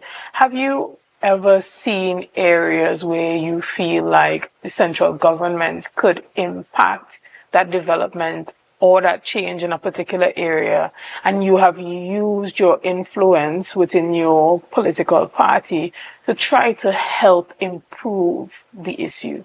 Well, for one, I don't buy into that lack of resources, because the resources what this administration is benefiting from is the same resources that all other administrations had to deal with, and therefore it's one of management. How do you manage and prioritize?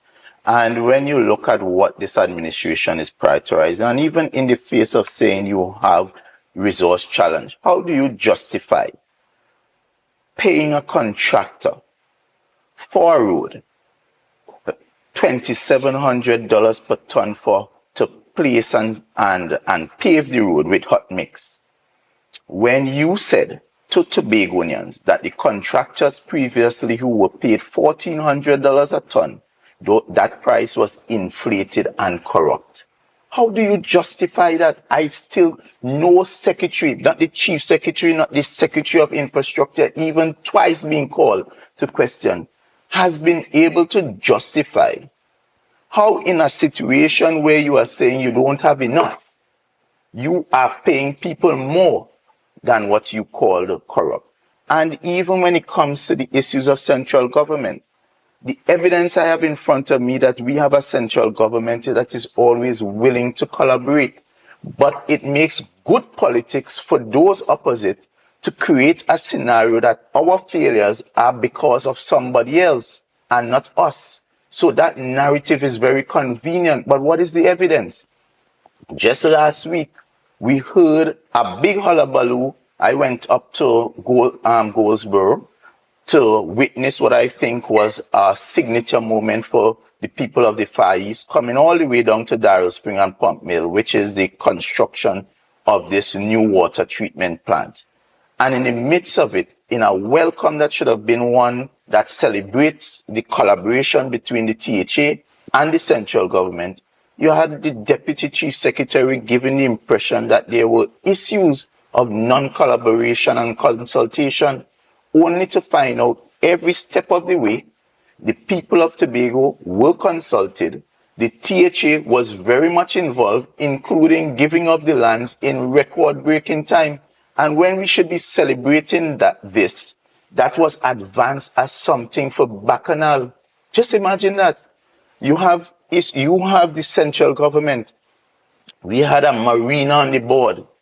You know what caused that marina to be shelved 4 years after? Because where the original area was earmarked, they believed that they should have it somewhere else. And when that issue did not receive agreement, they went and put out an RFP on their own. What is the status of that RFP? We have the airport going on. Initially, they attempted to derail and block the airport that is for Tobagonians. When the central government, and I want Tobagonians to understand, when the central government builds things in Tobago, it's not for the people of Trinidad. Whatever is built here and spent with funds allocated outside of the THA allocation is Tobagonians that benefit. For example, that same road down at Shervan with the bend about, the roundabout that is wrong in the way it is so designed.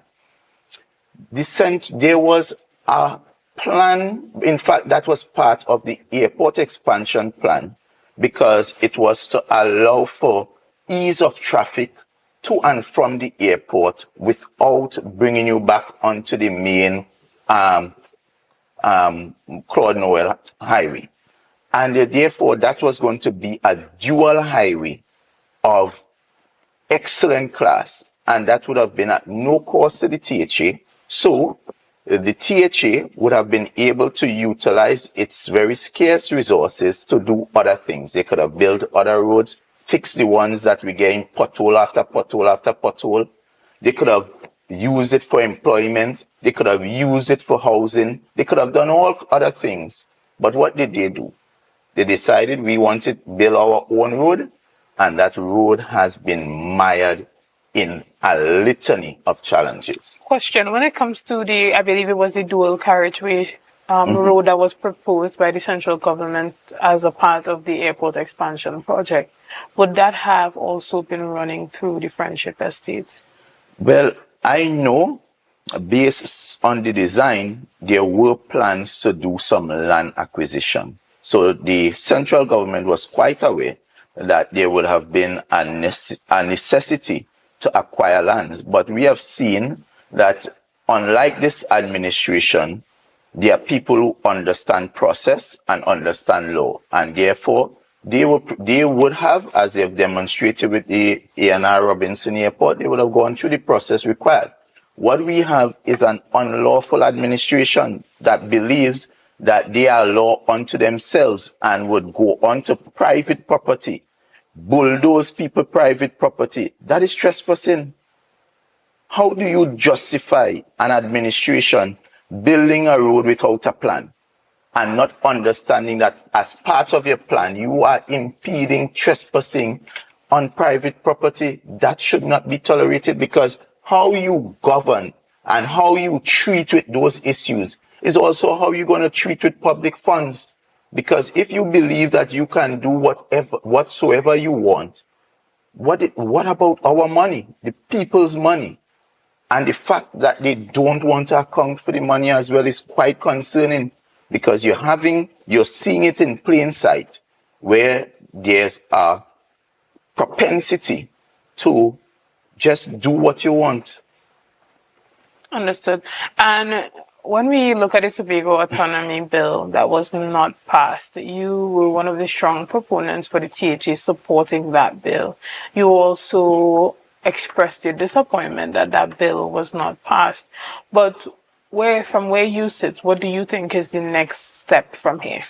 So again, that demonstrates where the minority sees opportunity for us to collaborate and really just see the big picture and deal with what would benefit Tobago. And we accepted from very early that the bills weren't the perfect thing to get us to the perfect place. But we understood that it was taking us to an advanced position, taking Tobago to a giant step towards where we want to go. And therefore, this is why we took the responsible position of let us go to the House, because ultimately the Assembly Legislature is where the business of the people is dealt with.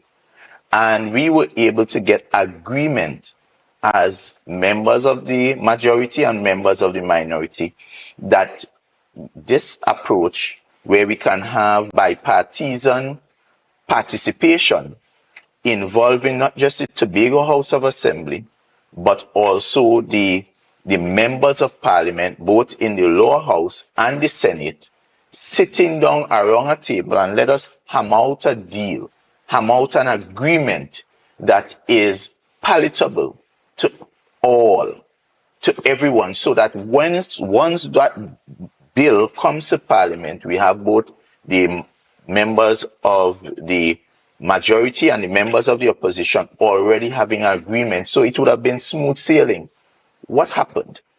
The Chief Secretary, not even with his executive, unilaterally disregarded what transpired in the House and took a position to tell parliamentarians, rather than us come together to get an agreement, that let us move away and do not support. That was his order to both the members of the PNM and the members of the UNC. Thankfully, the members of the PNM supported, disregarded his nonsense and supported.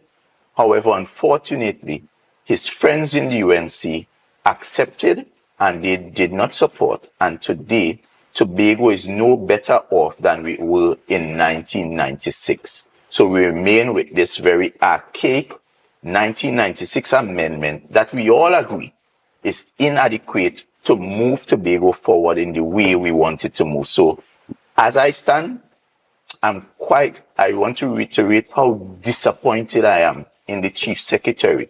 Not just because the bills weren't successful, but the manner in which he went about derailing those bills. It was himself unto himself, disregarding the Tobago House of Assembly legislature and disregarding the Tobago people and even his own members in taking that decision.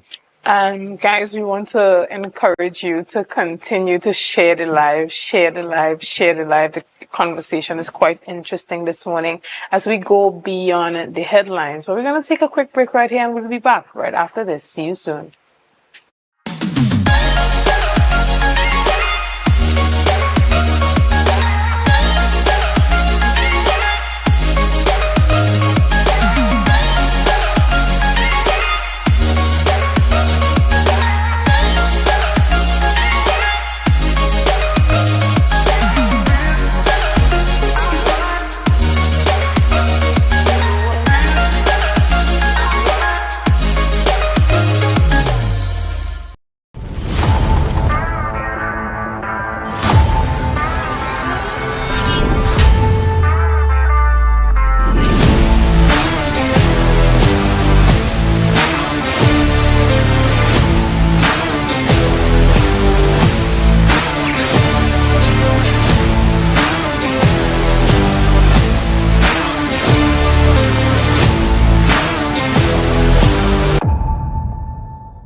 Security Services Company is the most advanced security service in Tobago.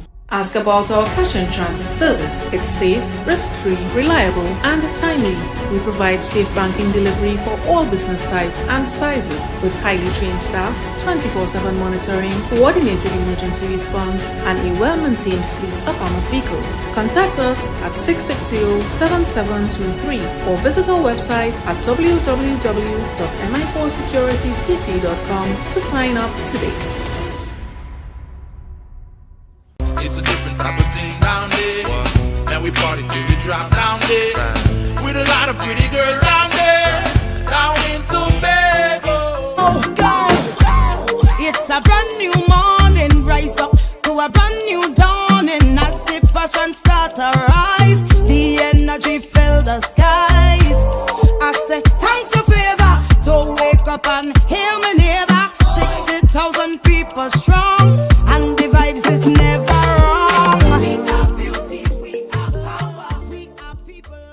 Good morning, and welcome back to Good Morning Tobago right here on Tobago Updates. Now, we are going beyond the headlines and we are at the Office of the Minority, chatting with Minority Leader Kelvon Morris. Now, we have had an interesting, wide-ranging conversation this morning, but as we round up all discussions, election is in the air. We saw that the PNM screened their candidates. We have the same two candidates for East and West on the PNM side. And now the TPP is currently engaging in that screening. When it comes to the type of representation that is needed come general election and for who wins to represent Tobago in the parliament, how critical do you think this election is, and why is it important for Tobagonians to come out and be a part of that one particularly? Well, I think it's extremely critical because ultimately, whoever we send to Trinidad, we ought to also ensure that they are part of the governance process. Because you see, it's one thing to fight and another thing to fight up. And therefore, you get, in my view, you get a better deal when you're seated around the table where the decisions are being made and where your voice could be heard even outside of the noise and so I think, again, we have seen the kind of benefits of having representatives that are seated around the table. We've seen it with the fast ferry. We had the challenge years on where we're leasing vessels. Now we've benefited from 2 brand new fast ferry. The people of Far East been clamoring for a hospital for the longest. And because they have a woman from the East who understands even the pressures and the challenges of birthing and having to leave Far East to come to town, and that kind of situation, you know, that was able to be taken to the seat of governance, and we now have that facility in the Roxborough. We've seen, whether it be the police stations, the fire station, that international airport, which was to be complemented by investment in hotel and brand name hotels, that we are seeing the benefits of Sandals in St. Vincent, and whether we want to continue to argue whether it should be no man's or some lands or wherever the lands. Ultimately, the fact is wherever Sandals go, they are able to influence airlift, and they are able to bring people to Ireland both directly at their property, and also the other properties benefit as well. So the members who are from the PNM, I think they would have represented us with diplomacy, with decency, integrity, honesty, and therefore they deserve to the continued support of all of Tobago, because some people may say we want somebody who making more noise, but what does noise really get us? We have seen a lot of noise in this space. What has it really delivered for us? I think you get so much more when you are able to have mature conversations, tough conversations at times, but at the end of the day, where you're right where the decisions are being made. And therefore, I think that should be one of the main considerations when we think as to who should we select. Can these people, one, be able to be seated at the decision table? And if they are able to be seated at the decision table, can they bring goods and services to the benefit of Tobago? And when we look at the next THA elections, carded to take place possibly at the end of this year or possibly early 2026, would you be putting yourself back up for re-election? Well, you know, the PNM has a process. Of course, it starts with the party group, and of course, I would make myself available if the party groups, and in extension, the people of Darrell Spring are pleased with how I represented them. That would show in the support from the party groups. And if that happens, and then I hope I will be screened, and therefore the process will take care of itself. But ultimately, my focus for now is ensuring that, one, I do justice by the people of Darrell Spring Wim, who elected me foremost as their representative.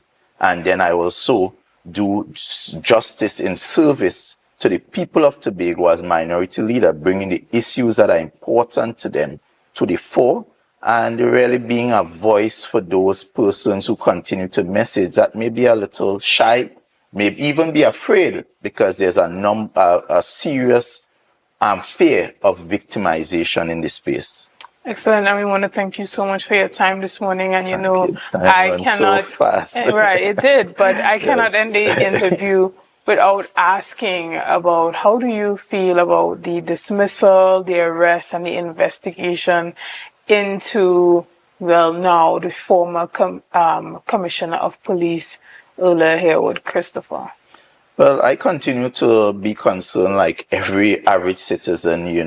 This issue is a stain on the public trust of the police service on a whole, and therefore I hope that it is a matter that will be dealt with the alacrity that it deserves and the seriousness that it deserves, and ultimately, whatever the outcome, it would be one that is guided by law and due process. Mr. Lowe, we want to thank you again so much for inviting us here into the Office of the Minority. Pleasure. And we wish you all the best in your future Thank endeavors. you so much. Guys, we want to thank you so much for being a part of this morning's discussion. We want to thank you for your likes, your shares, and your comments, and all that you have been doing to make Tobago Updates the #1 broadcaster here on the island of Tobago. Again, I am Chanel Felix, and thank you. Oh, and let's not forget, tomorrow we are chatting with the Honorable Minister of Sport, Ms. Shamfa Kujo-Lewis. We will be chatting with her in the morning, and we will also be going beyond the headlines with the minister. So be sure to be a part of that discussion.